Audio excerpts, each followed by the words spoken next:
In today's tutorial, we're going to take a look at how you can use Imerge Pro to add color to black and white images. When it comes to colorizing your photos, it doesn't really matter where on the picture you start. The organization of your masks and effects is important though, so pay attention to that from the start. For example, all of these police officers are wearing the same shirts, so they're likely going to be all the same color. This is where you have to make an organizational decision. Effects in Imerge can have their own masks. So you could either have one adjustment layer for a group, like the police, and then have multiple colorized black and white effects for each piece, which then have their own masks. Or you could have multiple adjustment layers for each piece, but only use one colorized black and white effect for each. I'll start by creating an adjustment layer and naming it Police Shirts.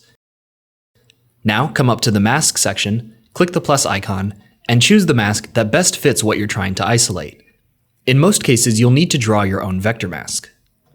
Click around the outline of your subject to create the mask. You can click and drag to make it curve.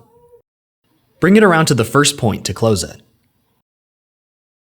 I'll repeat this for the other three uniforms. The feather of each mask can be adjusted with a softness slider. Now I'll add the Colorize Black and White effect using the Quick Insert menu, which is activated with Ctrl-I. This effect has two types: Gradient Map, which allows you to map colors based on the luminance values, and Solid Color, which tints everything the color you select. Gradient Map would be useful on something like skin tones, where the skin shouldn't be all the same color. I can make the highlights, which is the right end of the slider, a different color than the shadows, which is the left side. Once you've set the colorization, you can lower the opacity if needed.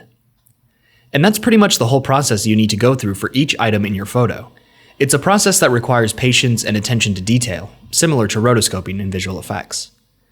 Here are some of the different parts that make up my final image. The girls in the back all have different colored dresses, so I use multiple adjustment layers. But they all have the same hair and skin tone, so for that I just used one. The magazine is one adjustment layer, with multiple colorize effects, each of which have their own mask.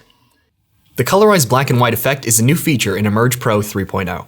For more info about that update, check out this video. Let me know if you have any questions, and I'll see you all in the next video.